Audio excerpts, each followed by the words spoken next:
事吧？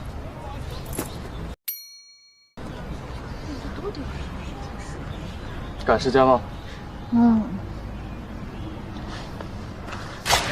哎，好了。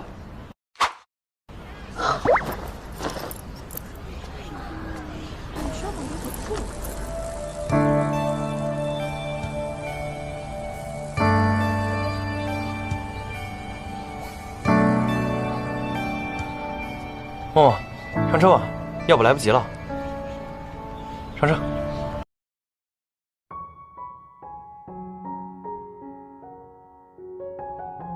Di awal cerita, kita diperlihatkan dengan pemeran utama wanita kita, yaitu si Tomo, atau yang akrab dipanggil dengan Momo.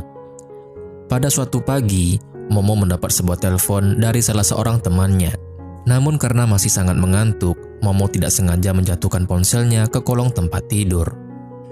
Momo mencoba untuk mengambil ponsel tersebut dengan menggunakan gantungan baju, dan dia malah menemukan uang sebesar $10.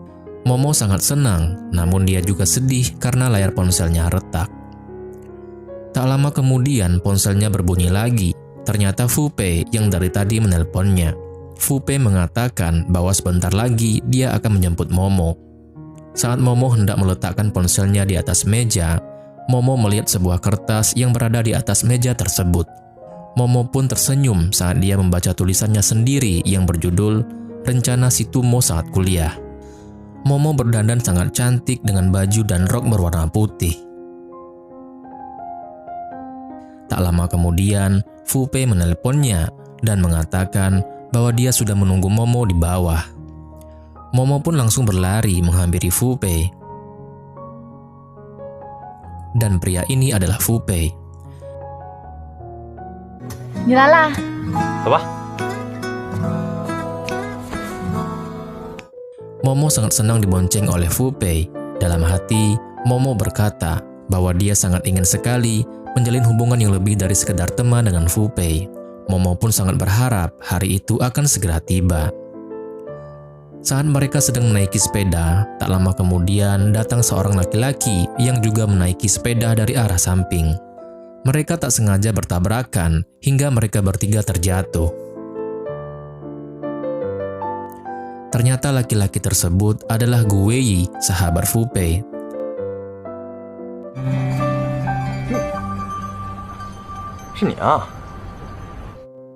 Apa kamu tidak apa-apa? Tanya Guei.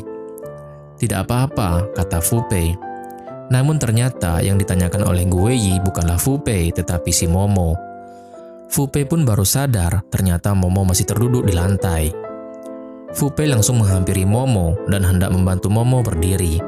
Tetapi sayangnya, rok Momo terlilit di jeruji sepeda Fupe. Guei kemudian datang menghampiri Momo dan membantu Momo dengan cara merobek roknya yang terlilit. Dan setelah itu, Guei pun langsung pergi meninggalkan mereka.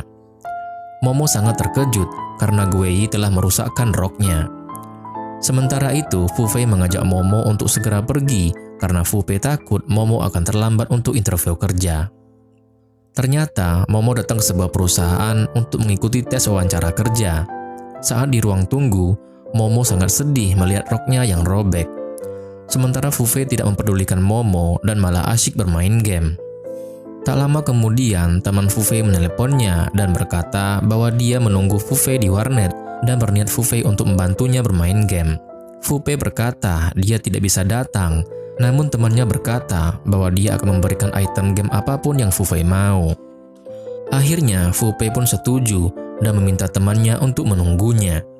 Dengan sedikit gugup, Fupe meminta izin kepada Momo untuk pergi dengan alasan bahwa dia akan pergi membelikan rok baru untuk Momo. Momo pun mengizinkan Fupe pergi, meski sebenarnya Momo sangat sedih ditinggal oleh Fupe sendirian.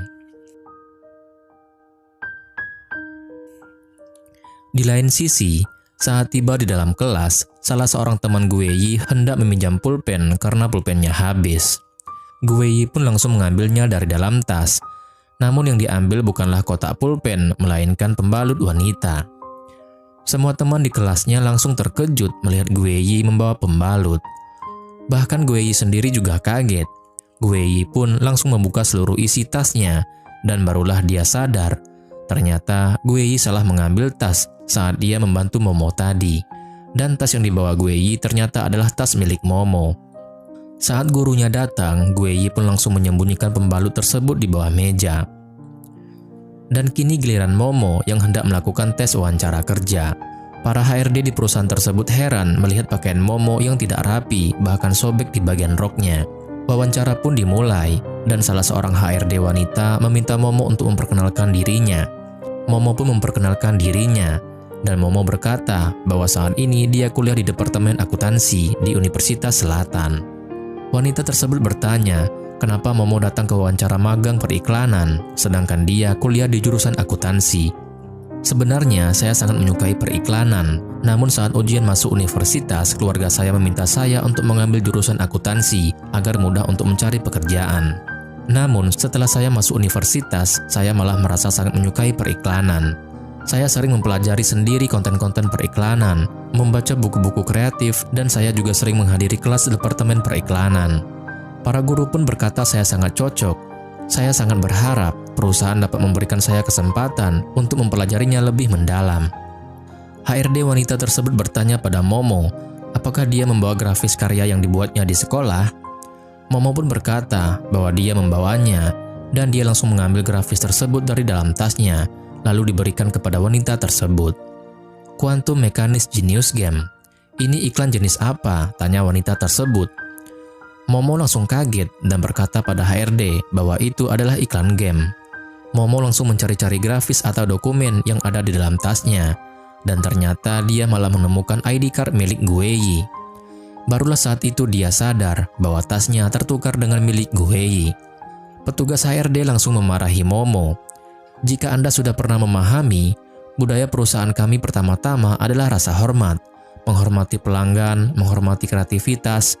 Citra Anda hari ini dan karya yang Anda serahkan membuat kami merasa bahwa Anda tidak tertarik sama sekali dengan wawancara magang di perusahaan kami. Jadi, lebih baik jangan membuang-buang waktu Anda, kata wanita tersebut sambil menyerahkan dokumen yang tadi diberikan.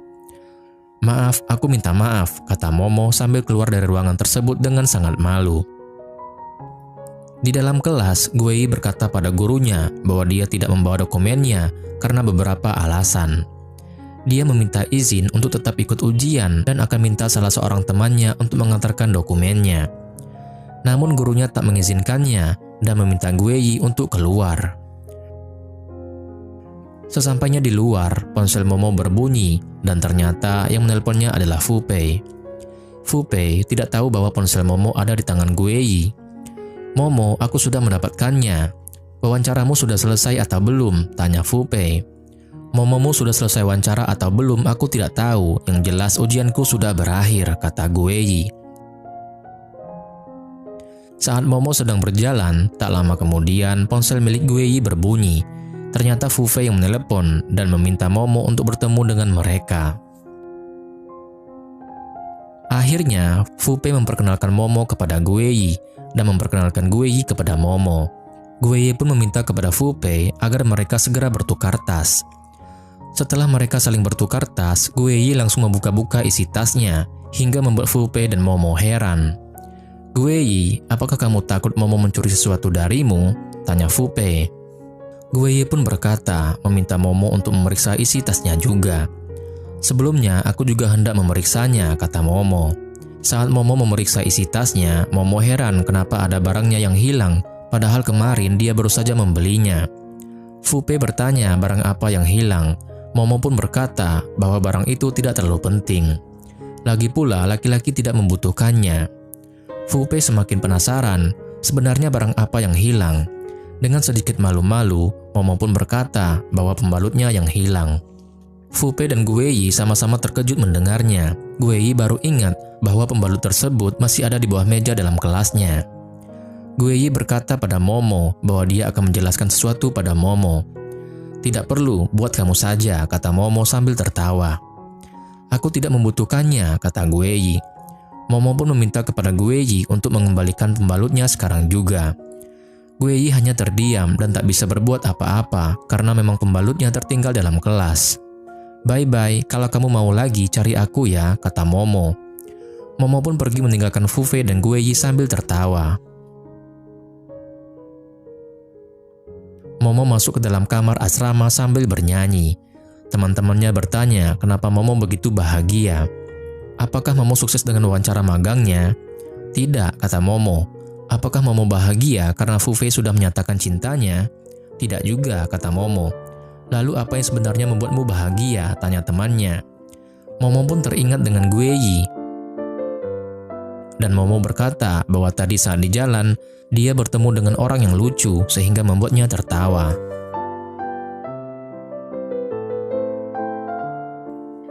Momo sedang terduduk dalam kelas sambil mendengarkan seorang wanita memperlihatkan kepada para siswa tentang bagian-bagian ruangan yang ada dalam kantor mereka dengan menampilkan beberapa foto di sebuah layar lebar dengan menggunakan proyektor. Namun tiba-tiba saja laptop milik wanita tersebut rusak. Wanita tersebut meminta kepada asistennya untuk segera memanggil tukang servis. Tak lama kemudian, Gue Yi masuk ke dalam kelas tersebut. Wanita tersebut mengira Gue Yi adalah tukang servis laptop. Dia langsung menarik tangan Gue Yi dan meminta Gue Yi untuk segera memperbaiki laptopnya. Para siswa langsung heboh melihat tukang servis yang begitu tampan. Namun tak lama kemudian, asisten wanita tadi datang dengan membawa tukang servis yang asli. Wanita tersebut langsung terkejut, ternyata Gue Yi bukanlah tukang servis. Wanita tersebut meminta Gue Yi untuk menghentikan pekerjaannya, namun Gue Yi berkata bahwa sebentar lagi selesai. Dan tak lama kemudian, laptopnya pun berhasil diperbaiki. Selesai memperbaiki laptop, Gue Yi datang menghampiri Momo. Momo sangat gugup karena Gue Yi tiba-tiba mendekatinya, apalagi saat Gue Yi memanggil namanya. Momo terlihat begitu deg-degan, namun ternyata Gue Yi menghampiri Momo karena dia hendak mengambil kunci yang berada tepat di kolong meja di depan Momo. Dan Gue Yi memanggil Momo karena dia meminta Momo untuk membantunya mengambil kunci tersebut. Setelah mendapatkan kunci tersebut, Gue Yi pun berterima kasih kepada Momo dan langsung pergi begitu saja. Saat di ruang praktik fisika, Guru Su memanggil Gue Yi karena dia tidak mengikuti ujian. Guru Su berkata, banyak murid sekolah lain yang ingin mengikuti proyek Profesor Jiang tersebut. Guru Su pun meminta kepada Gue Yi untuk mengikuti ujian ulang karena ini berhubungan dengan kelas mereka dan juga menyangkut kehormatan seluruh jurusan fisika. Kemudian scene berpindah. Saat Momo dan Fu Fei tengah asyik mengobrol, ponsel Momo berbunyi. Dia mendapat pesan dari sebuah perusahaan yang memintanya untuk wawancara, tetapi Momo tidak mengetahui alamat tersebut. Momo memperlihatkan alamat tersebut kepada Fu Fei.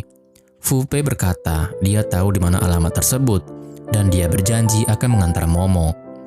Sebenarnya Momo menolak untuk diantar Fu Fei karena dia tidak mau lagi ditinggal pergi oleh Fu Fei seperti saat wawancara sebelumnya. Namun Fu Fei berjanji bahwa dia tidak akan meninggalkan Momo lagi. Akhirnya Momo pun setuju dan dia nampak sangat senang karena Fu Fei bersedia untuk mengantarnya. Kemudian Gue Yi datang ke sebuah toko perlengkapan handphone dan hendak mengganti layar ponselnya yang rusak. Tak lama kemudian, Momo juga datang ke tempat tersebut untuk mengganti layar ponselnya. Gue Yi berkata pada penjaga toko bahwa dia akan meminjam peralatan dan akan mengganti sendiri layar ponselnya. Hanya beberapa menit saja, Gue Yi langsung berhasil. Momo pun heran melihat Gue Yi yang begitu pintar. Gue Yi meminta Momo untuk memberikan ponselnya karena dia akan membantu Momo mengganti layar ponselnya. Semula Momo menolak jika ponselnya dijadikan bahan percobaan.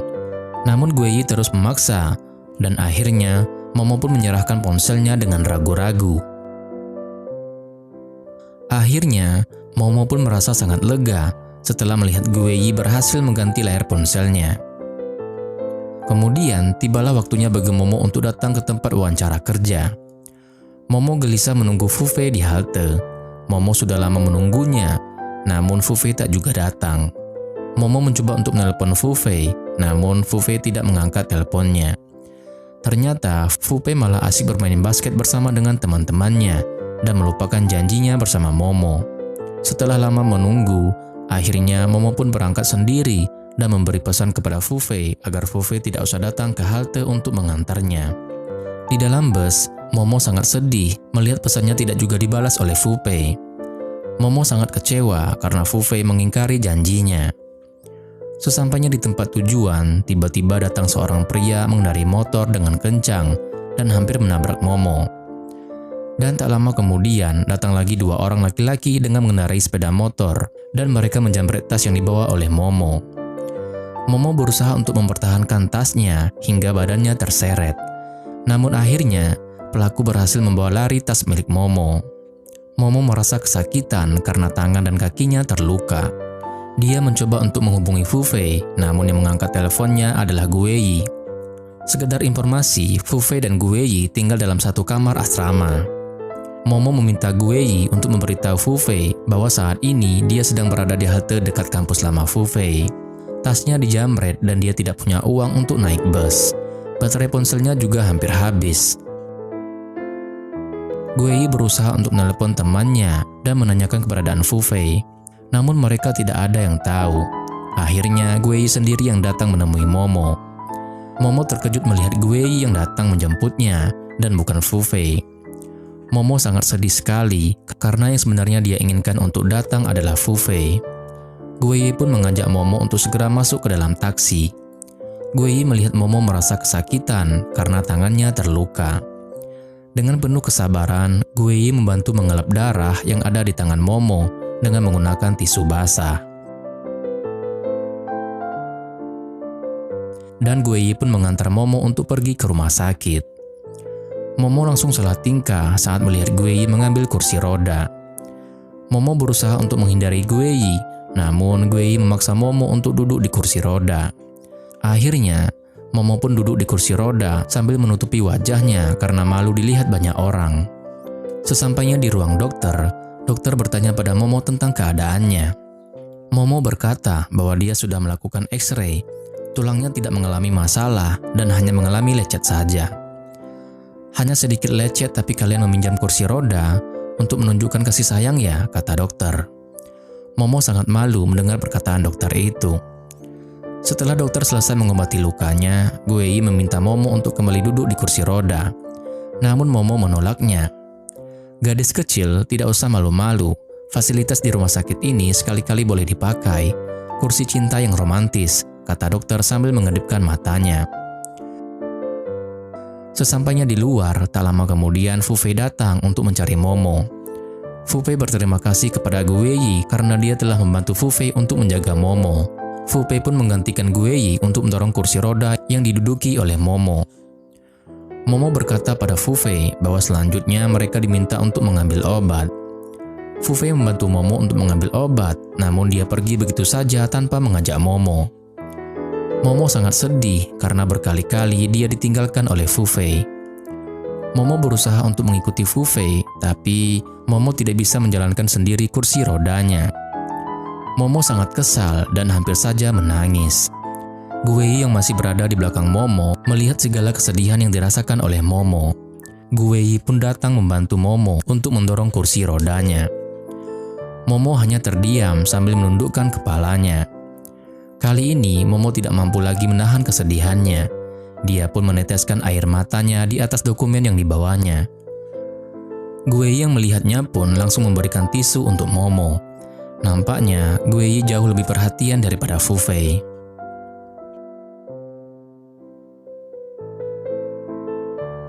Begitu pulang ke asrama, Momo langsung bercerita tentang kisah perampokannya dengan gaya Lebi bin Alai alias lebay.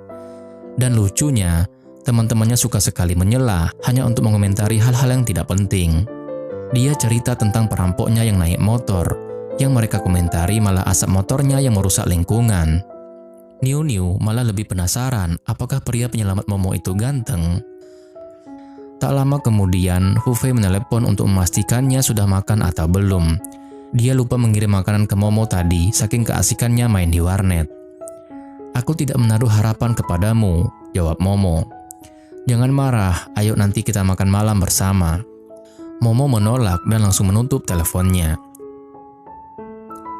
Scene berpindah. Gue Yi masuk ke lab dan lagi-lagi mendapati Profesor Su sudah menunggunya. Dia sudah bisa menduga tujuan kedatangan Profesor Su kemari. Maka sebelum Profesor Su mengatakan apapun, Gue Yi menjelaskan terlebih dahulu bahwa dia tidak akan menemui Profesor Jiang. Jadi sebaiknya Profesor Su jangan datang lagi kemari. Profesor Su mengklaim bahwa dia datang cuma karena ingin ngobrol dengan Gue Yi. Gue Yi jelas tidak percaya. Kemudian Profesor Su pergi begitu saja, tapi dia janji akan kembali lagi. Fu Fei sedang main basket bersama teman-temannya saat dia melihat Momo sedang lewat.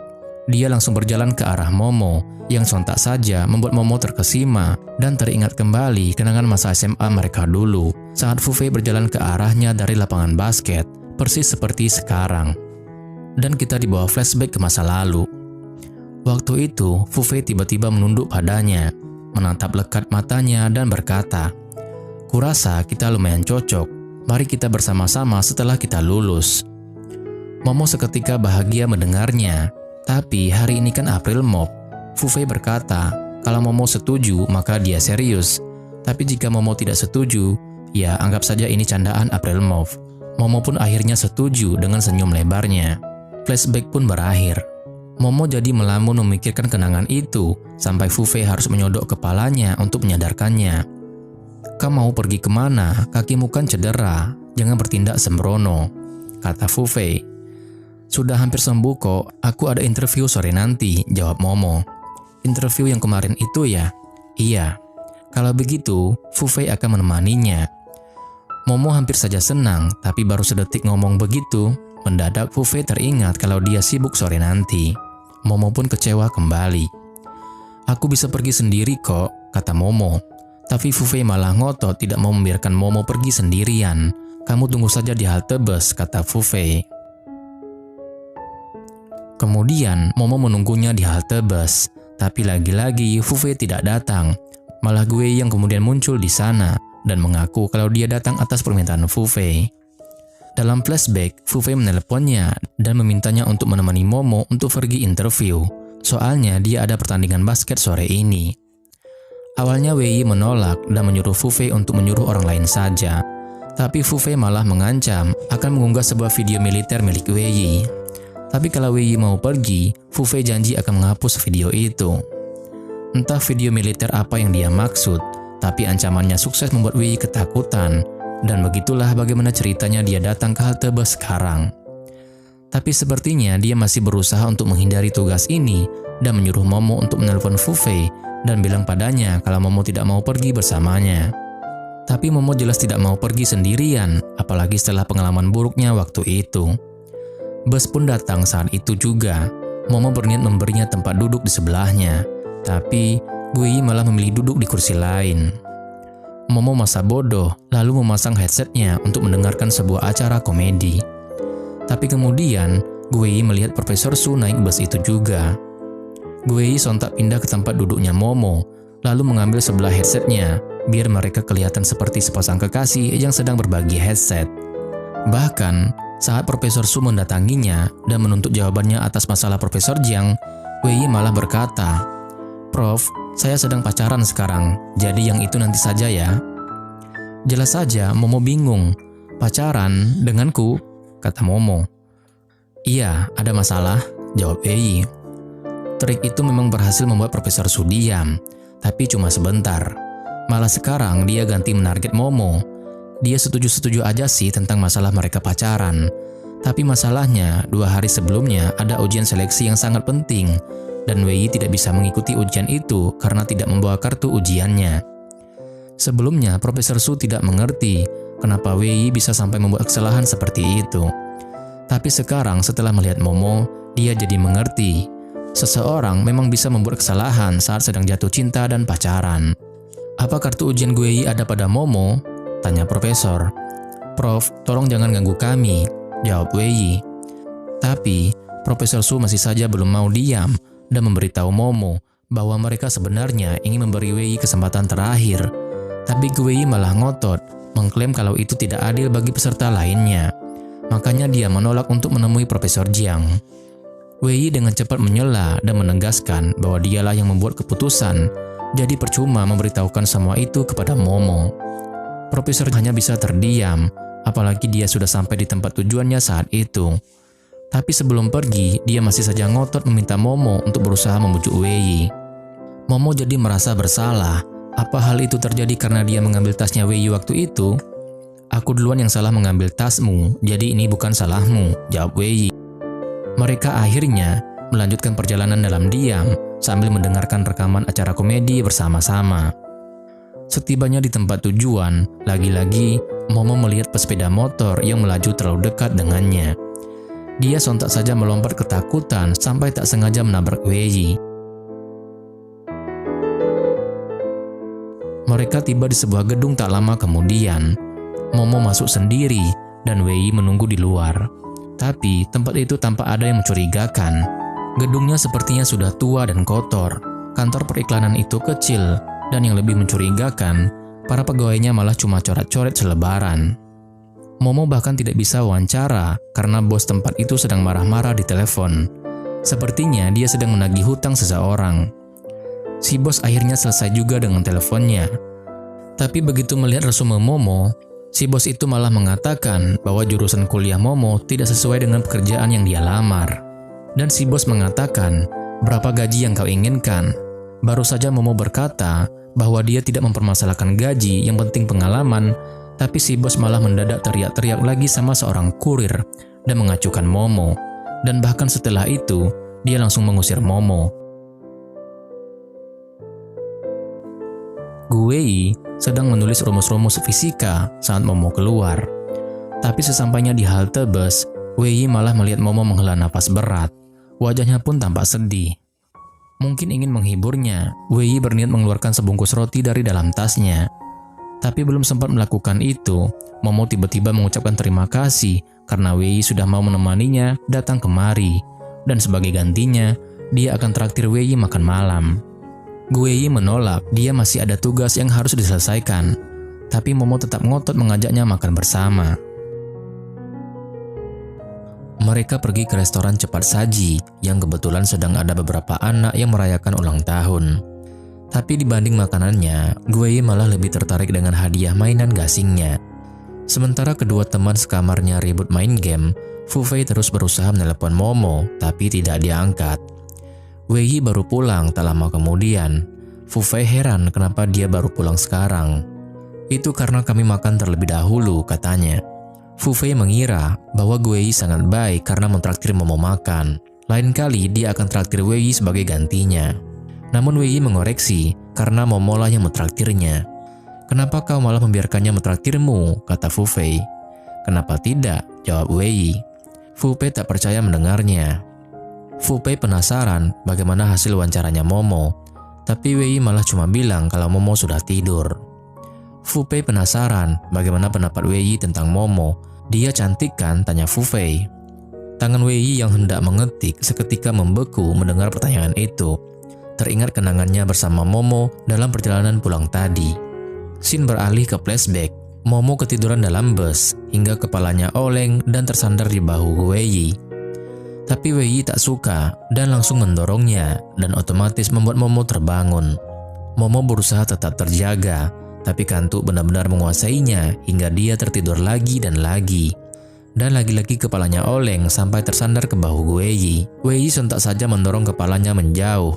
Tapi kali ini sepertinya dia tidak marah, malah kemudian dia sengaja menaruh tisu di bahunya. Dan saat kepala Momo jatuh lagi ke bahunya, dia membiarkannya begitu saja.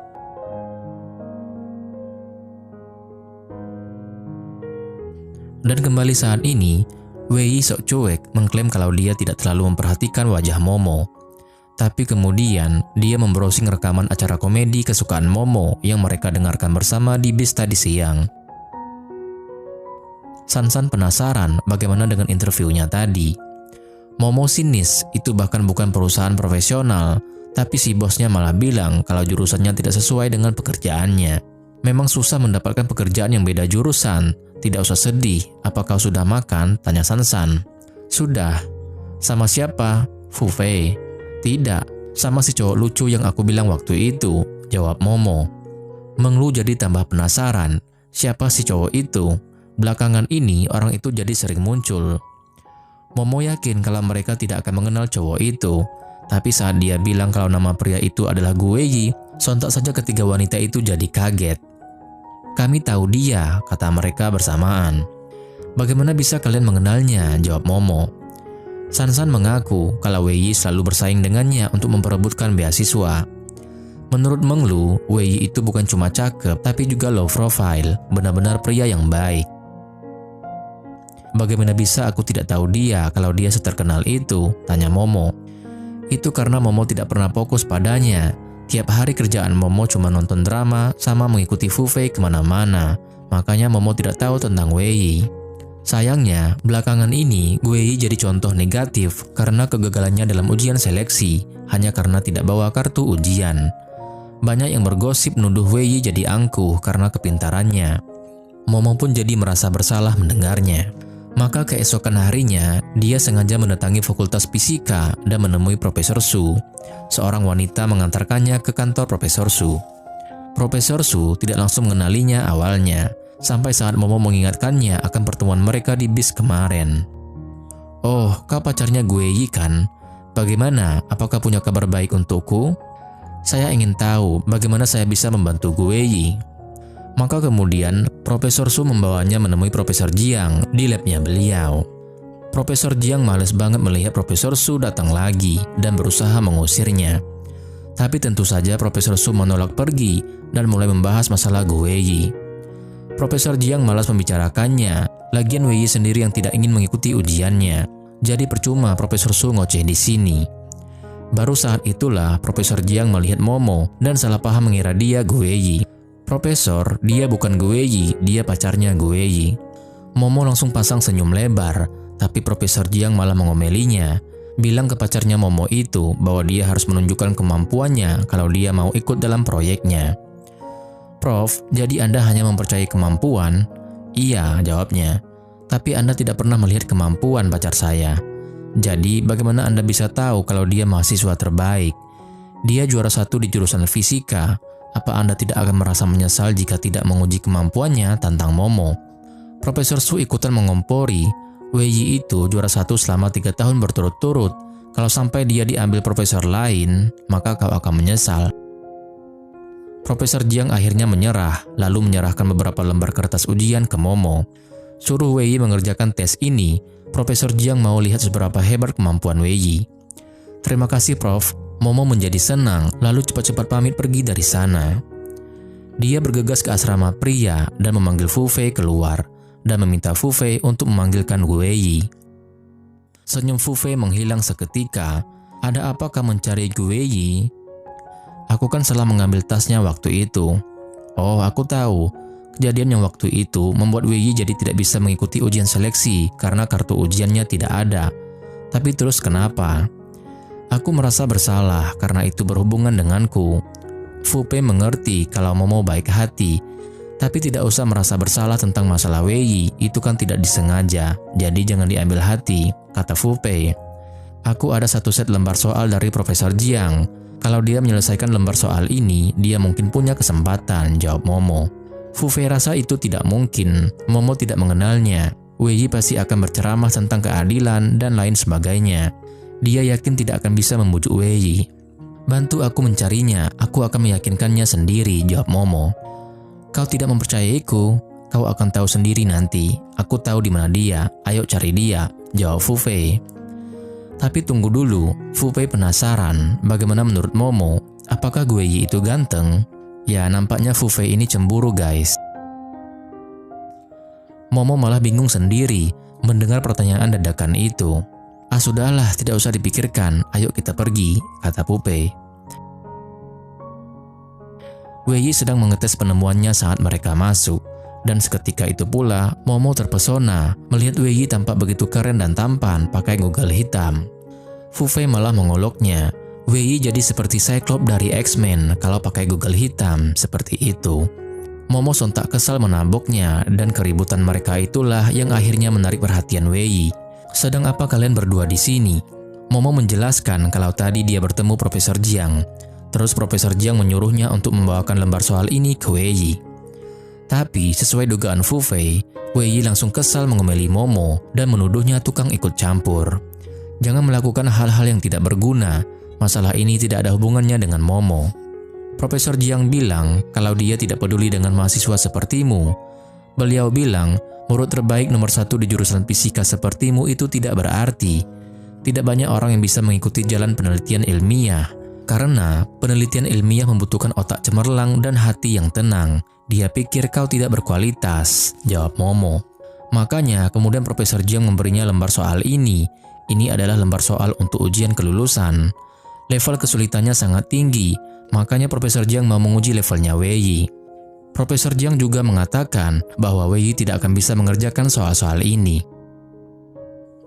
Harga diri Wei Yi sontak terprovokasi, dan akhirnya dia mau juga mengambil lembar soal itu, lalu mulai mengerjakannya. Selama Wei Yi sibuk mengerjakan soal-soal itu, Momo dan Fu Fei menghabiskan waktu dengan main-main. Momo bahkan memanfaatkan kesempatan itu untuk menggambar kartun kesayangannya yaitu Doraemon di papan tulis. Dan dia buru-buru menghapusnya saat Wei Yi mendadak bangkit untuk menulis rumus-rumus di papan. Fu Fei lama-lama bosan dan akhirnya ketiduran.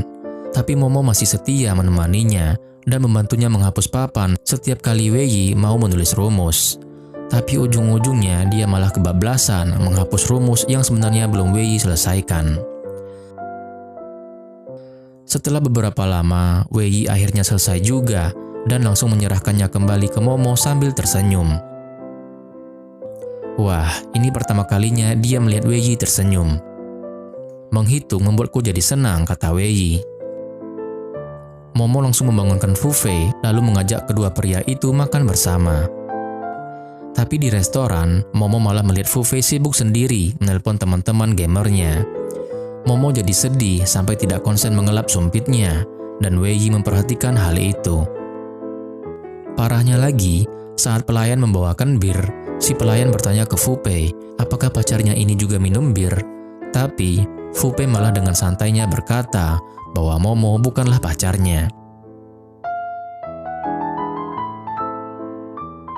Momo pun menjadi stres dan langsung menenggak minuman itu.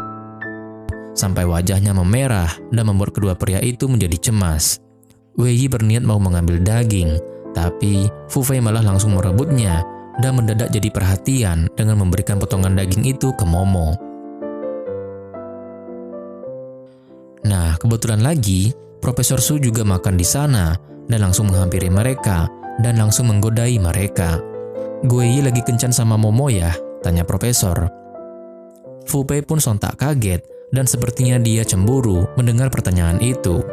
Dan tak terduga, dengan santainya, Wei Yi mengiyakan pertanyaan Profesor itu. Dan hal itu membuat Fu Fei tambah cemburu. Dikarenakan dia mabuk, Momo pun sempoyongan saat mereka berjalan pulang ke asrama. Fu Fei sangat mencemaskannya, tapi Momo ngotot menolak bantuannya. Kedua pria itu mengawasinya sampai Momo sampai di asrama perempuan. Setelah itu, Fu Fei mendadak menuntut penjelasan layaknya seorang cowok yang sedang cemburu. "Wei Yi, apa sebenarnya hubunganmu dengan Momo?" Wei Yi pun menjelaskan kronologi kejadian waktu itu saat dia mengantar Momo interview kerja dan mereka tak sengaja bertemu Profesor Su di bus. Demi menghindari Profesor Su, dia terpaksa berbohong ke Profesor Su bahwa dia sedang kencan dengan Momo agar supaya Profesor Su berhenti mengganggunya. Keesokan harinya, San-san hendak berangkat saat dia melihat ponselnya Momo berdering dari Fu Fei. Dia langsung membangunkan Momo karena Fu Fei ternyata sudah menelpon sedari tadi pagi.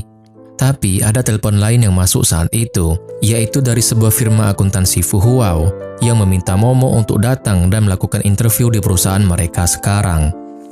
Fu Fei sedang mondar-mandir di luar asrama perempuan saat San-san keluar. Fu Fei langsung menghentikannya untuk meminta bantuannya memanggil Momo keluar. San-san mengatakan bahwa Momo baru bangun barusan. Tunggu saja, Momo pasti akan turun sebentar lagi kok. Momo pun akhirnya turun tak lama kemudian. Fu Fei hendak membahas kejadian semalam, tapi Momo secepat kilat menghindarinya dan mengklaim kalau dia tidak ingat apa-apa. Wei Yi menemui Profesor Jiang di labnya. Beliau sudah menilai hasil ujian Wei Yi, dan karena itulah sekarang ia memutuskan untuk merekrut Wei Yi ke dalam proyeknya. Profesor Jiang merasa Wei Yi akan sangat cocok dengan penelitiannya. Akhirnya, Wei Yi pun direkrut bersama satu orang mahasiswa lainnya yang mendapat nilai tertinggi pada saat ujian sebelumnya. Di lain sisi, Momo diterima magang di firma akuntansi itu. Supervisornya berharap Momo akan berusaha yang terbaik agar dia bisa menjadi pegawai tetap. Usai interview, Momo makan siang di kantin kampus. Dia membawa nampan makannya sambil bicara di telepon dengan ibunya tentang pekerjaan magang barunya. Jadi dia tidak akan pulang kampung, tapi ibunya malah ngomel-ngomel tak setuju karena ia dan ayahnya sebenarnya ingin Momo pulang kampung dan kerja di sini saja. Lagian kerja di kampung halaman kan lebih enak, dia tidak perlu bayar uang sewa atau makan di luar, kata ibunya. Kemudian suatu hari saat dia hendak pulang naik bus, dia malah didorong orang-orang yang juga rebutan naik bus.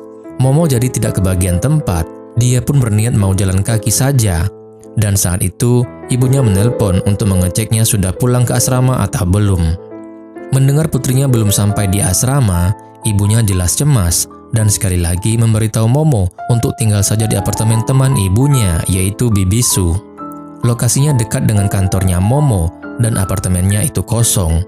Momo cuma perlu membersihkannya, kuncinya ada di kotak surat, dan Momo pun akhirnya setuju. Gu Wei memulai tugasnya di labnya Profesor Jiang. Seniornya yang bernama Yuyin ada di sana saat dia masuk. Yuyin tampak antusias bertemu dengan Wei dan memperkenalkan dirinya. Juga saat dia membantu Wei membenarkan kalkulasinya, tapi Wei hanya membalas sikapnya dengan ramah dan datar. Momo akhirnya pindah ke apartemen itu. Rumahnya cukup besar, tapi interiornya terkesan kaku. Bahkan satu-satunya benda yang terlihat paling pelangi adalah sebuah basket berwarna putih yang dihiasi dengan gambar peta dunia warna-warni. Momo pun mulai bekerja mendekorasi tempat itu dengan terlebih dahulu menyingkirkan foto-foto para ilmuwan yang terpajang di dinding, menata berbagai macam bumbu di dapur, menghias ruang tamu dengan beberapa tanaman pot, bahkan menempel beberapa stiker Doraemon di dinding dan kulkas. Dan akhirnya, rumah yang awalnya terlihat kaku dan membosankan itu sekarang berubah jadi lebih ceria dan cantik. Keesokan harinya, hujan turun dengan derasnya dan disertai petir yang menyambar-nyambar. Momo lagi nyantai makan snack saat ibunya menelpon tak lama kemudian untuk mengecek apakah Momo mengotori rumah Bibisu. Momo mendadak terdiam canggung menatap tumpukan sampah makanan yang berserakan di meja dan lantai. Enggak kok, bersih banget, bohong Momo. Baguslah, soalnya Bibisu tadi bilang kalau anaknya mungkin akan tinggal di rumah itu selama beberapa hari ke depan. Momo pun sontak panik karena rumahnya lagi kotor. Kapan anaknya Bibisu mau datang? Tanya Momo. Besok, jawab ibunya. Momo pun menjadi lega karena bisa nyantai lagi. Ibu langsung mengomel-ngomel mengingatkan Momo untuk menjaga kebersihan, jangan kotori rumah itu. Kemudian, hujan petir masih menderu-deru sampai malam. Momo malah sengaja mematikan lampu sambil nonton film horor untuk menambah kesan seram. Tiba-tiba, pintu rumah Momo mendadak terbuka dari luar. Ternyata ada orang yang mau masuk. Momo pun sontak ketakutan dan langsung mengambil pisau buah sebagai senjata. Saat dia melihat bayangan orang itu berjalan masuk, dan ia langsung menjerit sekencang-kencangnya. Dan ternyata orang yang masuk itu adalah Gu Wei.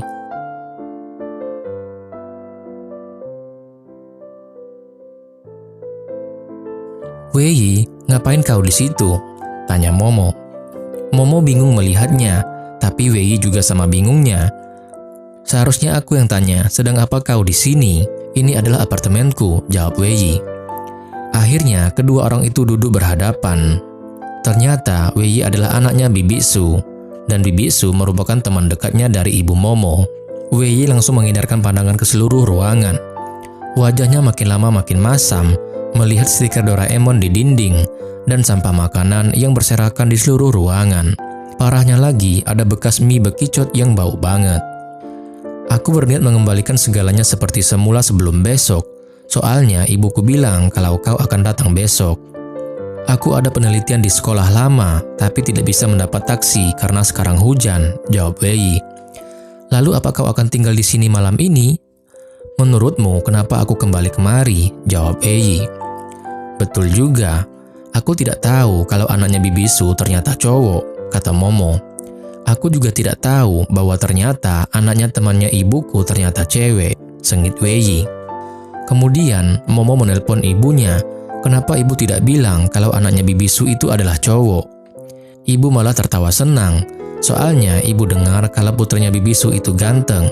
Tidak usah khawatir, Bibisu bilang kalau anaknya tidak akan selalu tinggal di situ. Lagian ibu tidak masalah kok kalau mereka tinggal bareng, biar saling mengenal. Ibu dengar kalau anaknya Bibisu selalu dapat beasiswa dan cakep banget, kata ibunya. Momo mengatakan pada ibunya bahwa dia ingin pindah ke asrama lagi. Namun ibunya melarangnya. Wei tidak bisa tidur dan terus berguling di kasur hingga akhirnya dia tidak tahan lagi dan langsung memutuskan untuk mengetuk pintu kamar Momo dan memintanya untuk tukaran kamar. Karena ini kamarnya, jadi dia tidak bisa tidur di kamar lain. Tapi saat Momo membuka pintu, Wei malah mendapatinya sedang sakit. Wei langsung pergi mencari obat di laci. Tapi setelah dia meminum obatnya, sakitnya malah tambah parah dan dia mendadak pingsan. Wei mengecek obat itu sekali lagi dan ia langsung panik karena obat itu kadaluarsa. Kemudian ia langsung menelpon ambulans. Momo pun akhirnya dilarikan ke rumah sakit yang sama saat dia terluka waktu itu. Dan kali ini pun yang menanganinya adalah dokter yang dulu juga. Si petugas ambulans melaporkan kondisi pasien. Sakit perutnya itu terjadi karena dia makan mie bekicot yang kurang bersih, sehingga menyebabkannya terkena infeksi usus dan diperparah dengan minum obat yang kadaluarsa. Dan pacarnya sekarang cemas sekali, kata si petugas ambulans. Dokter pun memberitahu bahwa Momo hanya terkena infeksi usus dan harus diopname semalam. Setelah itu dia boleh pulang, tapi Wei masih cemas. Kemudian dokter pergi mengecek pasien lain, yaitu seorang anak yang terus menangis dan meronta-ronta dari tadi. Dia bahkan jadi semakin menggila dan melempar semua peralatan medis terdekat tepat ke arah Momo. Untung saja Wei sigap menggunakan dirinya untuk melindungi Momo. Dan tepat saat itu juga, Momo akhirnya membuka mata dan ia terpana mendapati wajah Wei sangat dekat dengannya. Tanpa memperdulikan keributan di sekitar mereka, kedua muda-mudi itu begitu larut dalam kedekatan mereka.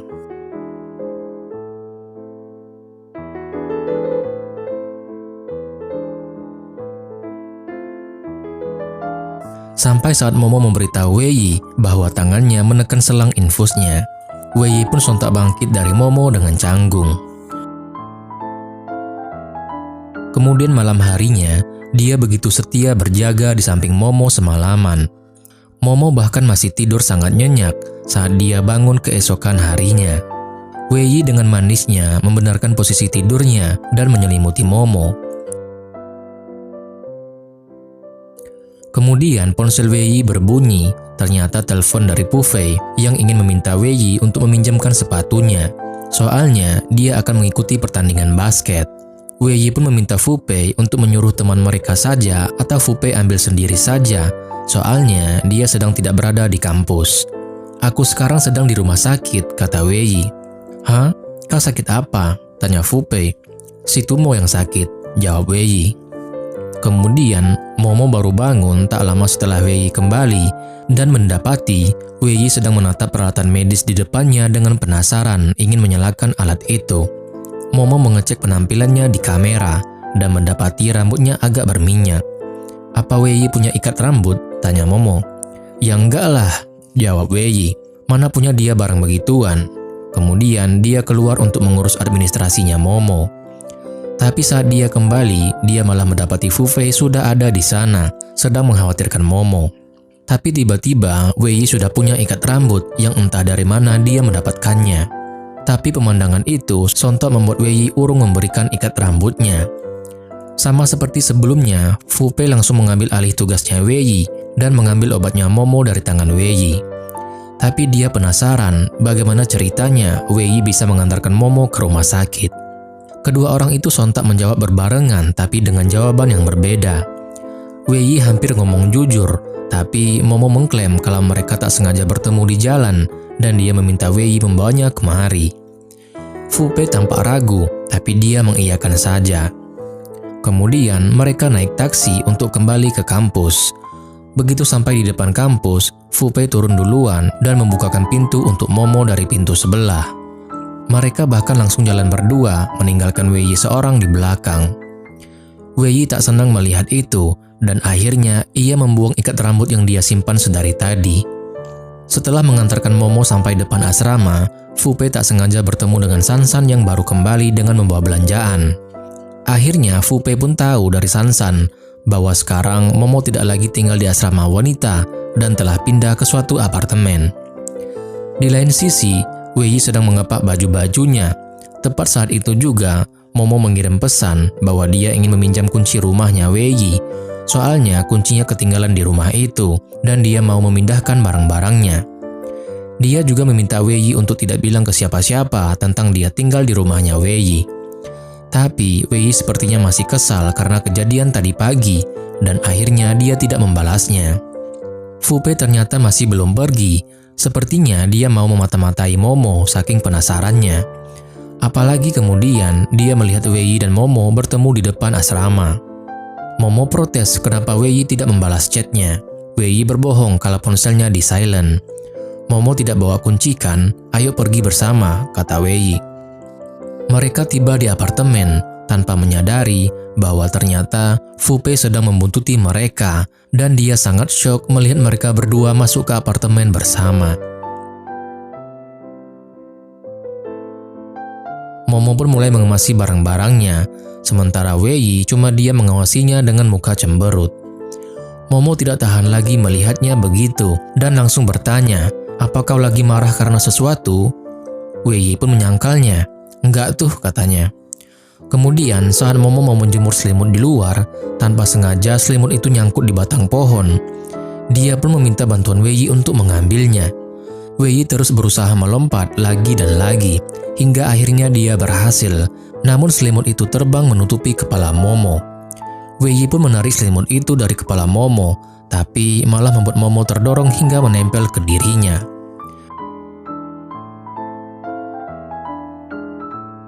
Mereka pun begitu terpana menatap satu sama lain.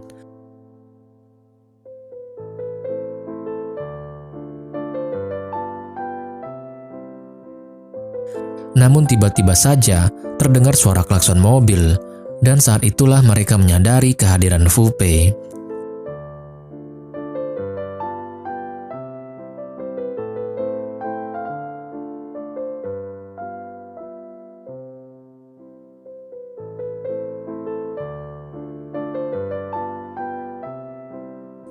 Tak lama kemudian, ketiga orang itu duduk bersama dengan tegang.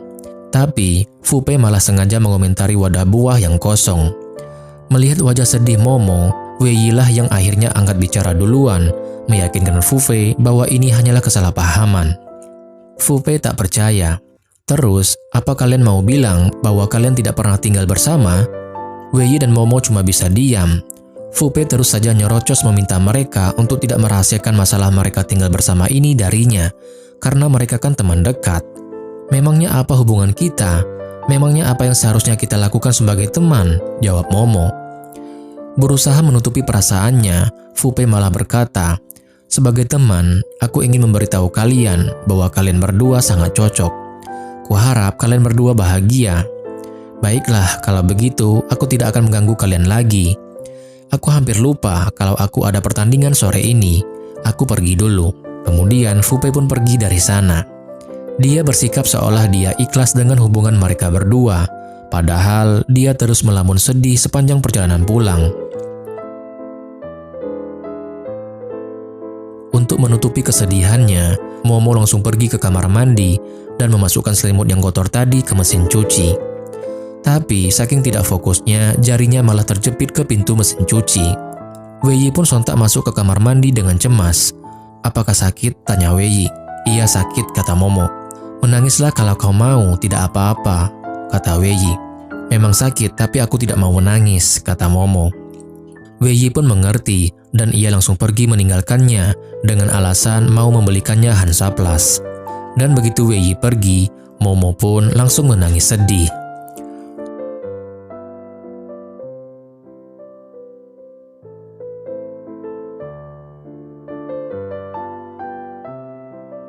Momo sudah tenang kembali saat Wei Yi pulang tak lama kemudian dengan membawa semangka dan Hansaplast gambar Doraemon.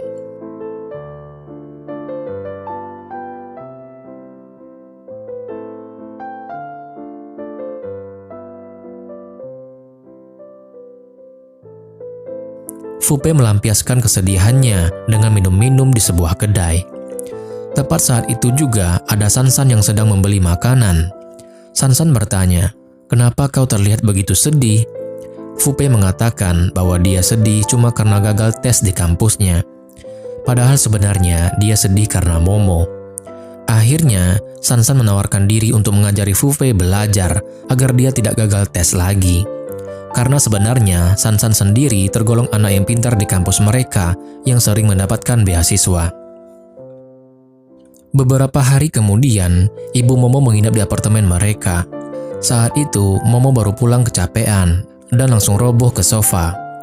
Ibunya ngomel-ngomel melihat tingkah anaknya yang gak ada anggunnya sama sekali. Bersikaplah seperti wanita. Kalau Wei melihatmu seperti ini, dia tidak akan tertarik padamu, kata ibunya. Bodoh amat, jawab Momo. Tapi, begitu Wei datang sedetik kemudian, Momo mendadak menegakkan badannya dan langsung duduk dengan anggun. Ibunya pun sampai geli melihatnya. Keesokan harinya, Ibu Momo akhirnya pamit pulang. Tapi sebelum itu, Ibu menuntut Momo untuk menandatangani surat kontrak. Kontrak apa? Tanya Momo. Tentu saja kontrak yang menyatakan bahwa Momo tidak akan pindah dari rumah ini. Awalnya Momo menolak, namun Momo akhirnya menyerah dan menandatangani surat kontrak itu. Tapi begitu ibunya pergi, Momo sontak mengemasi semua barang-barangnya. Dia akan pergi sekarang. Momo pun pamit pada Wei lewat chat. Tapi Wei tampak tidak senang sedikit pun membaca chat itu.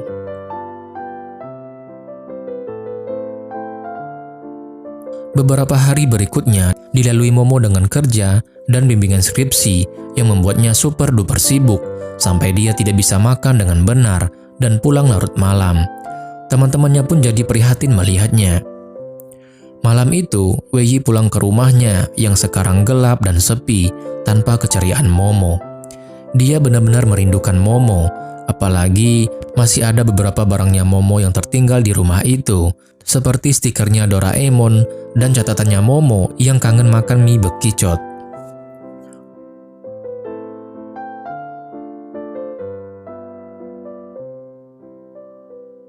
Momo pulang larut malam lagi, sampai harus membangunkan kepala asrama dari tidurnya. Terang saja dia langsung diomeli. Kalau Momo sering pulang larut seperti ini, mending dia keluar saja dari asrama biar tidak merepotkan kepala asrama. Perbuatan Momo ini melanggar aturan asrama. Karena sudah beberapa hari mengajari Fu Pei, maka hari ini Sansan menyuruhnya untuk mengerjakan tes. Tapi Fu Pei malah menuntut hadiah. Dia mau bertemu dengan Momo. Sansan heran kenapa Fu Pei tidak terus terang saja pada Momo bahwa dia ingin bertemu dengan Momo. Kenapa harus mengajaknya segala? Kemudian Sansan mengatakan kalau Fu Pei berhasil menyelesaikan tesnya ini, dia janji akan membantu mempertemukan mereka. Fu Pei pun langsung semangat mengerjakan tesnya. Saking fokusnya, dia sampai tidak menyadari bahwa Sansan yang tampaknya mulai tertarik padanya. Kemudian suatu hari, Momo akhirnya mengundurkan diri dari tempatnya magang saat ini. Atasannya jelas heran, padahal Momo bekerja dengan baik. Dia bahkan ingin menjadikan Momo sebagai pegawai tetap. Tapi, Momo sudah memikirkannya cukup lama. Dia lebih ingin menjadi desainer periklanan. Hal ini juga karena dia ingat perkataan Wei kepadanya, bahwa lebih baik dia melakukan sesuatu yang dia sukai, ketimbang mengerjakan pekerjaan yang sesuai dengan jurusannya tapi tidak dia sukai. Di kampus, sepertinya tanpa disadari, Wei mulai merindukan kehadiran Momo. Saking rindunya sama Momo, Wei melangkahkan kakinya sampai ke gedung asrama perempuan. Dia hanya menatap gedung itu dengan sedih, lalu berniat pergi. Tapi tepat saat itu juga, Momo baru keluar dan bertanya sedang apa Wei di sini. Aku tersesat, kata Wei. Wei beralasan kalau dia tidak familiar dengan daerah ini. Soalnya kan sudah lama dia tidak jalan di sini, makanya dia tersesat. Momo sih percaya saja dengan apa yang dikatakan Wei. Beberapa hari kemudian, Momo akhirnya selesai menyusun skripsinya dan langsung teriak-teriak heboh mengumumkannya.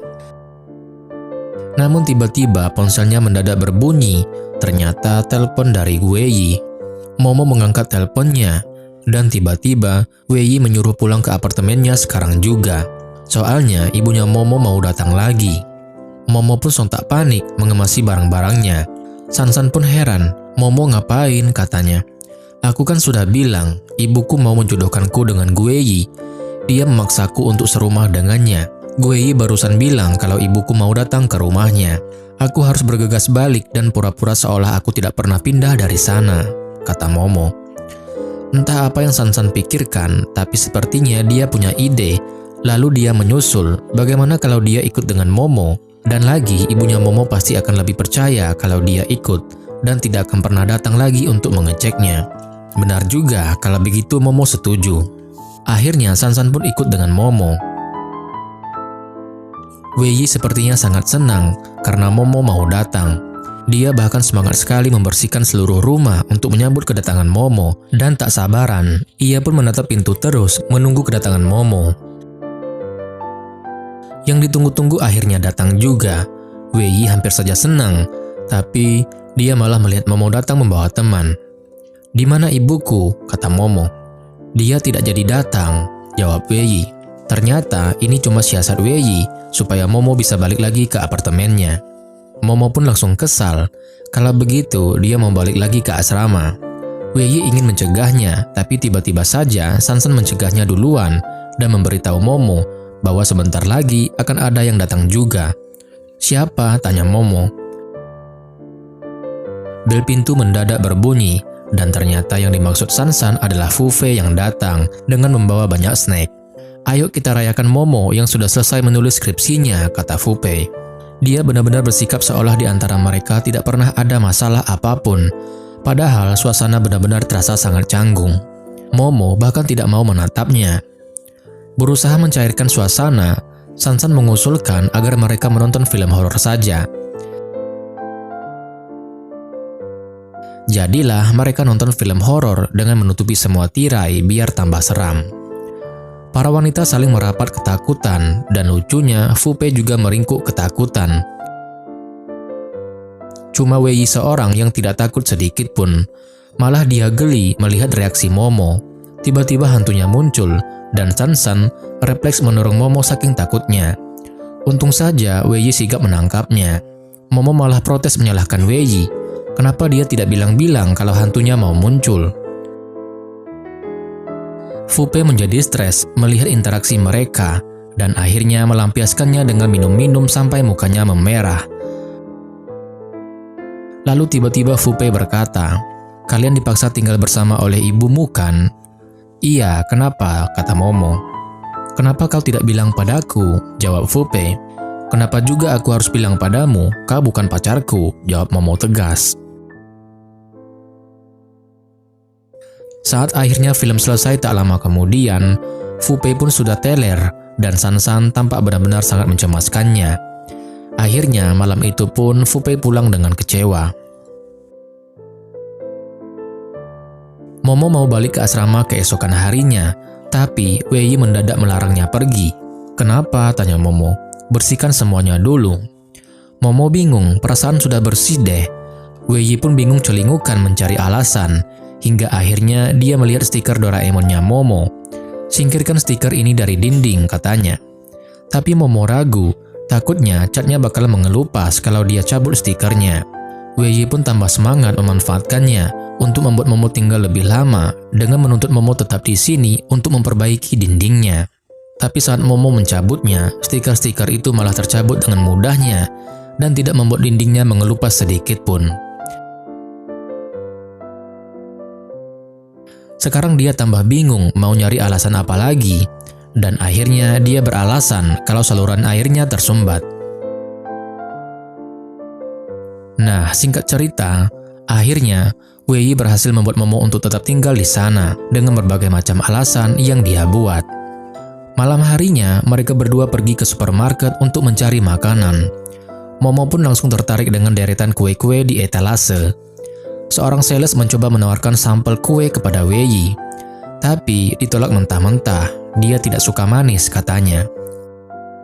Tapi saat Momo menyuapinya, dia langsung melahap kue itu dengan senang hati dan setuju untuk membelinya.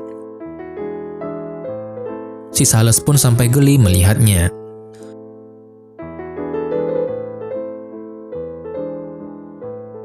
Beberapa hari berlalu begitu saja.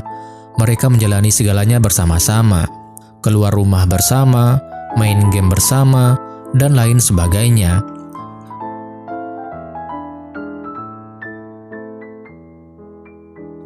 Momo masuk ke kamarnya Wei, tapi mendapatinya masih tertidur. Dia mencoba membangunkannya, tapi Wei bergeming. Momo seketika terpesona menatap wajah tampan Wei dari jarak sedekat ini. Dia penasaran kenapa Wei tidak bangun-bangun. Apakah dia mati? Momo mencoba mengulurkan tangannya untuk mengecek nafasnya. Tepat saat itu juga, Wei mendadak membuka matanya dan hampir saja membuat Momo jantungan. "Kau mau apa?" tanya Wei. "Aku memanggilmu untuk makan daging panggang," jawab Momo. Mereka pun akhirnya nonton film horor lagi sambil makan daging. Tapi Momo heboh banget, menutupi matanya pakai bantal sambil menendang Wei dan menuntut Wei untuk bilang-bilang kalau hantunya mau muncul. "Kenapa kamu nontonnya kalau kau takut?" tanya Wei. Tiba-tiba bel pintu berbunyi. Momo cemas. Siapa yang datang tengah malam begini? Dan setelah pintu dibuka, ternyata yang datang adalah Fu Pei. Fu Pei datang ke sana karena dia ingin berbicara berdua saja dengan Momo. Dan Momo pun setuju. Dia pun langsung keluar bersama Fu Pei. Mereka duduk di taman. Tapi tak lama setelah itu, Momo tiba-tiba saja berlari kembali ke apartemennya dengan panik, seolah sedang melarikan diri dari Fu Pei. Ternyata tadi, Fu Pei memeluk paksa Momo, ngotot meminta Momo untuk memberikannya kesempatan kedua, sampai Momo jadi takut padanya. Wei pun langsung memberikannya sekaleng bir, dan to the point menanyakan kenapa Fu Pei menemuinya. Momo menjadi heran dengannya. Biasanya Wei bukan orang yang kepo. Kemudian kita dibawa flashback kembali.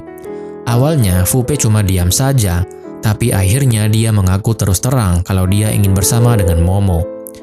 Dia bahkan langsung menembak Momo, tapi dia bahkan tidak menatap mata Momo dan terus menundukkan kepalanya. Momo pun menolaknya, "Kita tidak cocok." "Kenapa? Apa kau jatuh cinta pada orang lain?" tanya Fu Pei. "Tidak, aku hanya berhenti mencintaimu," jawab Momo. Sakit hati, Fu Pei sontak menuduh Momo sebenarnya cuma pura-pura setia di sisinya selama ini. Sebenarnya dia tidak berharga dalam hati Momo kan? Makanya Momo bisa menyerah setiap saat.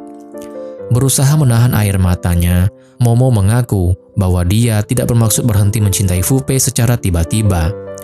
Setiap kali Fu Pei gagal memenuhi janji-janjinya padanya selama ini, Momo beralasan pada dirinya sendiri bahwa Fu Pei hanya terlalu tergila-gila dengan gamenya sampai lupa. "Lalu hari itu, saat aku melihatmu dan Sansan berciuman, aku tiba-tiba menyadari kalau aku sudah tidak sedih lagi. Lebih tepatnya, aku tidak lagi merasa sedih karenamu. Aku menyadari bahwa akhirnya aku berhenti mencintaimu," kata Momo. Momo sungguh tidak bermaksud mendadak berhenti mencintai Fu Pei. Semua ini karena Fu Pei selalu melarikan diri dan meninggalkannya sendirian. Momo pun langsung beranjak bangkit, tapi Fu Pei tiba-tiba memeluknya paksa dan ngotot meminta Momo untuk memberinya kesempatan kedua. Dia janji akan berubah. Malah, saat Momo menegaskan sekali lagi kalau dia sudah tidak lagi mencintai Fu Pei malah mau menciumnya dengan paksa. Sontak saja Momo refleks mendorongnya lalu melarikan diri, dan flashback pun berakhir. Mendengar hal itu, Wei pun sontak meremas kaleng birnya dengan penuh emosi saat Momo mengaku kalau Fu Pei tadi menyatakan cinta padanya. "Terus gimana?" kata Wei. "Terus kami bertengkar. Apa dia memukulmu?" "Enggak lah, aku yang pukul dia." "Kenapa kau memukulnya?" tanya Wei. "Karena aku menolaknya tapi dia ngoceh terus," jawab Momo. Wei pun mendadak sumringah mendengarnya. Tapi dia buru-buru menormalkan ekspresi wajahnya lalu melarikan diri ke kamar. Dan begitu aman di kamar, Wei sontak tersenyum lebar saking bahagianya.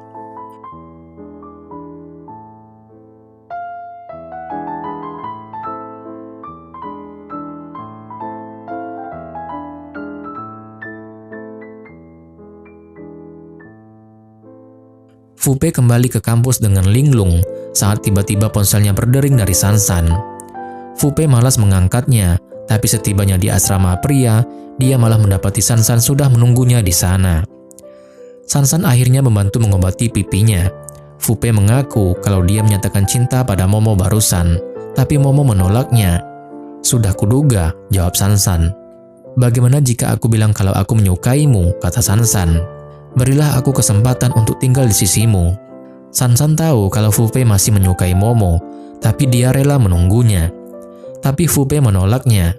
Walaupun dia kelihatan tinggi dan kuat, tapi dia sebenarnya penakut. Saat menghadapi suatu keadaan yang canggung, dia cenderung melarikan diri.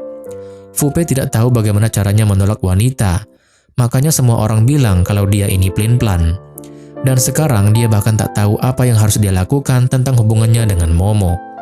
Tapi Sansan tidak peduli, ini adalah keputusannya. Dia tidak berpikir kalau Fu Pei adalah penakut. Dia tahu bahwa selama ini Fu Pei hanya mencintai Momo seorang. Tapi sekarang Momo sudah tidak mencintainya lagi.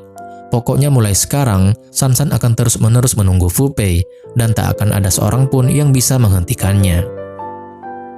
Keesokan harinya, saat Momo dan Sansan mau mencetak skripsi, mereka tidak sengaja bertemu dengan Wei Yi. Wei Yi pun lalu mengenalkan Yuyin pada Momo. Ternyata Momo masih ingat padanya. Gadis itu adalah orang yang dulu mengantarnya ke ruangan Profesor Jiang. Beberapa saat kemudian, saat dia selesai mencetak dan membayar, Momo mau memanggil Wei Yi, tapi dia malah melihatnya akrab dengan Yuyin, dan hal itu mendadak membuatnya sedih.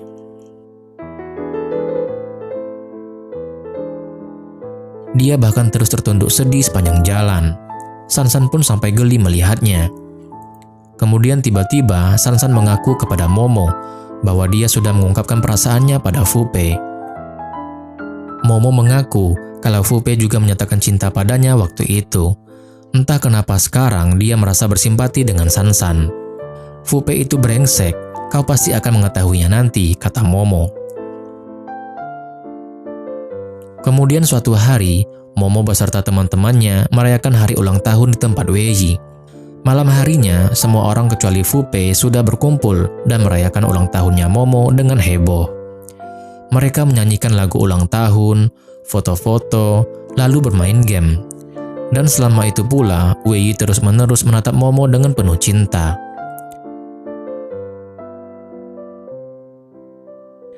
Mereka pun bermain game. Siapa yang kalah, maka akan dihukum untuk saling kontak mata dengan seseorang yang memakai pakaian warna senada dengannya selama 20 detik.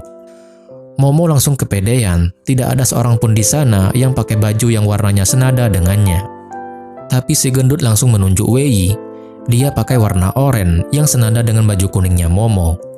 Sontak saja Wei Yi dan Momo jadi canggung. Dan semua orang langsung bersorak heboh menuntut mereka untuk kontak mata sekarang juga. Akhirnya, kedua orang itu pun langsung saling menatap satu sama lain. Hingga lama-kelamaan, mereka begitu larut dalam dunia mereka sendiri. Saling menatap satu sama lain dengan penuh cinta.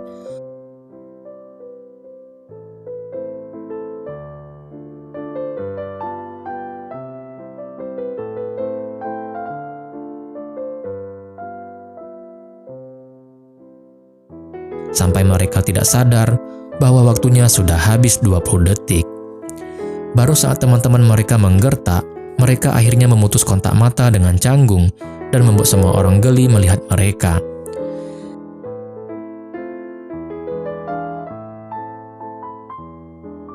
Tak lama kemudian, para wanita harus bersusah payah memapah para lelaki yang sudah mabuk. Teman-teman Momo pun akhirnya pulang ke tempat mereka masing-masing. Bahkan, Wei Yi pun juga sudah mabuk berat dan sulit untuk dibangunkan. Terpaksalah Momo harus repot-repot membersihkan rumahnya seorang diri. Momo mencoba membangunkannya dan menyuruhnya tidur di kamar. Tapi Wei Yi terlanjur mabuk. Momo mencoba menariknya, tapi dia terlalu berat. Momo pun akhirnya menyerah. Terserah deh Wei Yi mau tidur di mana. Momo pun langsung mematikan semua lampu dan masuk ke kamarnya. Namun Momo tidak bisa tidur dan akhirnya memutuskan keluar lagi untuk mengecek Wei Yi. Tapi dia malah kaget melihat Wei Yi tidur dalam posisi duduk. Dan saat Momo mencoba menidurkannya, Wei Yi malah mendadak oleng dan hampir saja jatuh ke Momo kalau saja Momo tidak cepat-cepat menangkap wajahnya. Momo pun menegapkannya kembali. Dan saat itulah Wei Yi pun membuka matanya. Lalu, tiba-tiba saja, dia pun mencium Momo. Dan seketika itu pula, balon-balon berjatuhan dari langit, membuat suasana semakin romantis. Tapi setelah itu, Wei Yi langsung mendekap bantal Doraemonnya Momo, lalu dia tidur lagi. Momo pun jelas kesal. Dasar brengsek, katanya. Tapi Momo tak tega menaboknya, dan akhirnya tetap berbaik hati menyelimutinya. Saat Momo terbangun keesokan harinya, Wei Yi sudah menunggunya di meja makan dengan sepiring roti bakar dan telur ceplok berbentuk cinta. Dia bahkan langsung membahas kejadian semalam dan meminta maaf atas perbuatannya. Tidak seharusnya dia melakukan itu tanpa seizin Momo, tapi dia berkata, "Sebenarnya aku menyukaimu sejak lama," kata Wei Yi. Mendengar hal itu, Momo pun menjadi senang. "Aku juga menyukaimu," jawab Momo. Mendengar itu, Wei Yi langsung bergerak mendekat untuk menciumnya. Dan Momo pun tersentak bangun dari tidurnya gara-gara mendengar suara letusan dari luar. Ya, ternyata adegan tadi ternyata cuma mimpi, guys. Momo pun kecewa.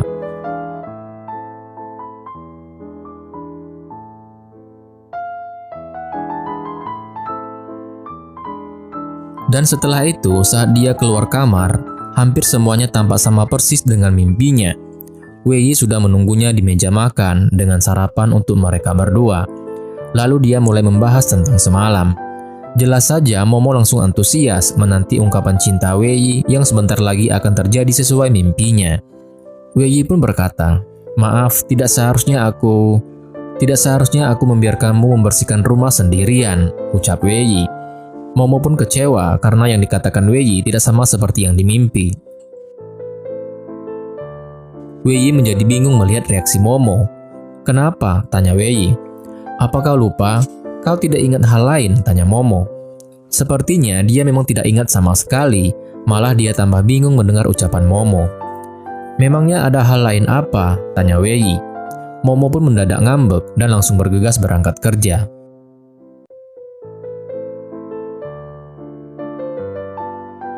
Wei Yi benar-benar bingung, sama sekali tak mengerti apa salahnya.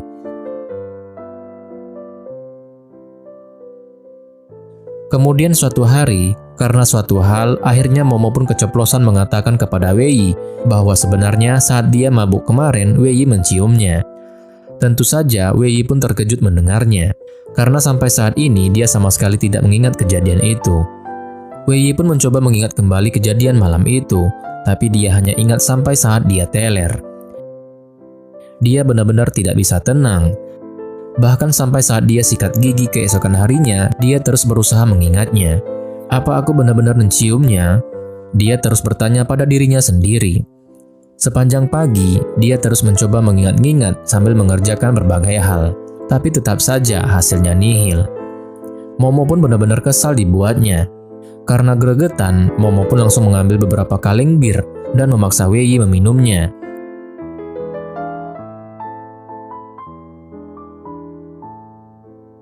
Terpaksa, akhirnya Wei Yi menurutinya dan sukses membuatnya cukup mabuk setelah menghabiskan kaleng keempat. Tapi tetap saja Wei Yi masih belum bisa mengingatnya. Maka Momo mencoba mendekatkan wajahnya ke Wei Yi dan akhirnya saat itulah Wei Yi mulai terkenang kembali kejadian itu. Dia bahkan jadi terbawa emosi dan langsung mendekat untuk melakukannya lagi. Dan ia langsung didorong sama Momo dengan kesal. "Baguslah kau sudah ingat," kata Momo. Momo pun langsung pergi dengan penuh emosi.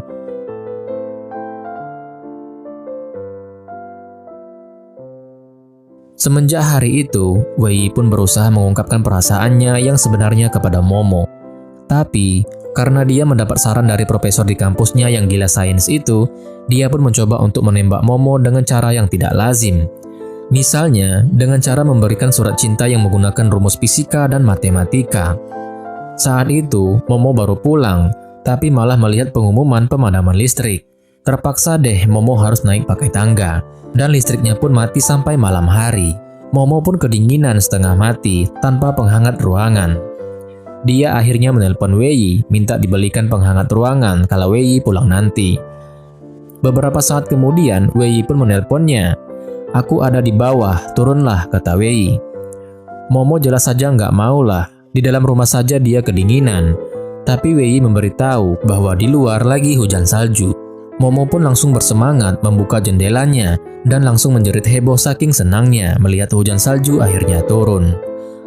Dia bahkan sudah tidak memperdulikan dinginnya lagi dan langsung keluar untuk menikmati hujan salju tanpa menyadari Wei yang sedang menatapnya dengan penuh cinta. Wei akhirnya mendekat lalu memberikan surat cintanya pada Momo.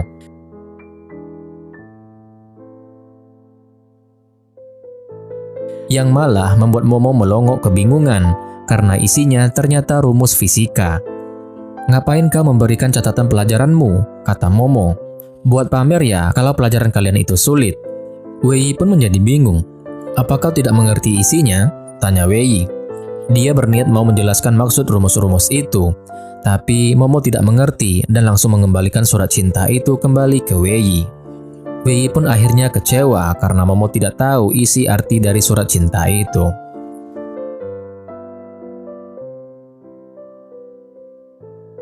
Mereka berdua pun akhirnya membelikan jajanan pedagang kaki lima, tapi Wei masih terus murung saking kecewanya.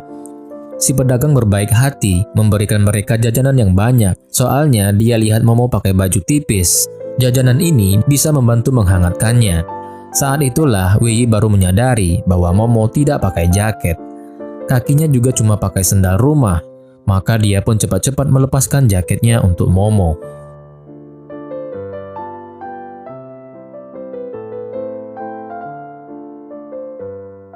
Bahkan, saat Momo kesulitan melihat ujung lengan jaketnya yang kepanjangan, Wei dengan manisnya membantu menggulung lengan jaketnya, yang sontak saja membuat Momo terpesona.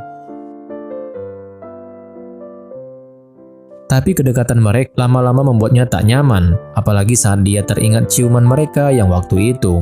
Maka dia cepat-cepat menarik tangannya dari genggaman Wei.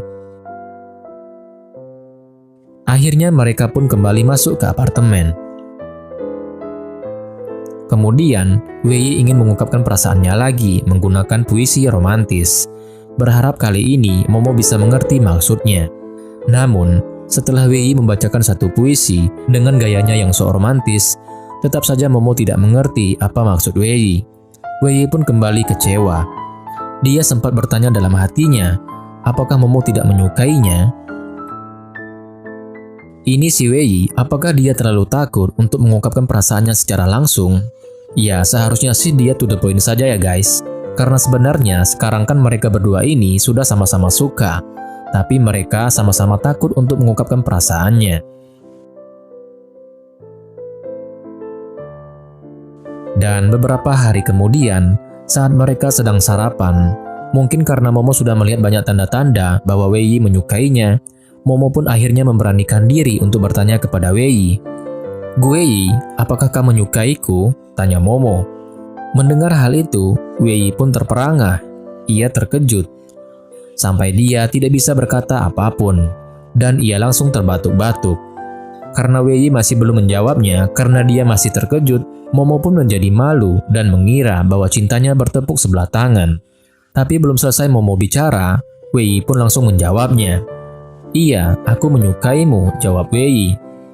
Mendengar jawaban Wei, Momo malah terdiam dan tak bisa berkata apa-apa. Ia tak tahu harus menanggapinya bagaimana. Wei pun juga bingung melihat Momo cuma diam menundukkan kepalanya.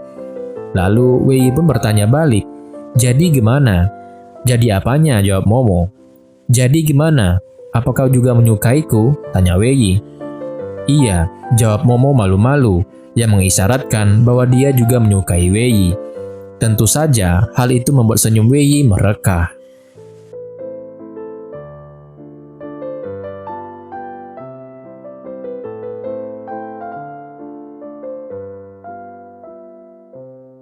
Tak lama kemudian, Momo masuk ke kamarnya sambil diam-diam bersorak kegirangan.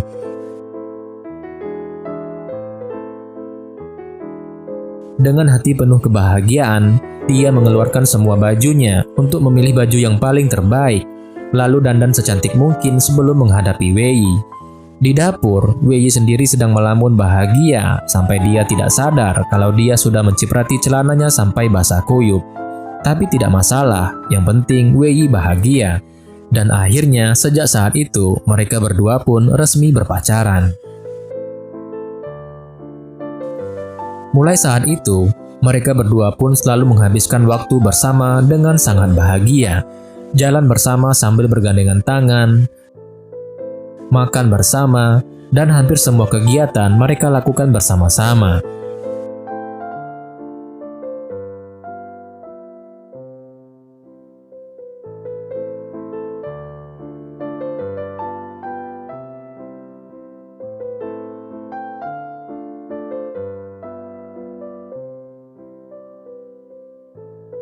Singkat cerita, akhirnya mereka pun wisuda dan lulus dari universitasnya.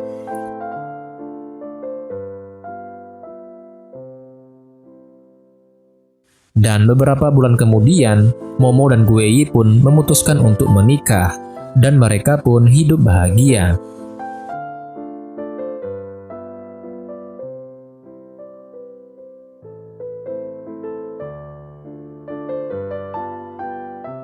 Dan di akhir cerita, kita pun diperlihatkan bahwa mereka sudah memiliki seorang anak. Dan cerita pun berakhir.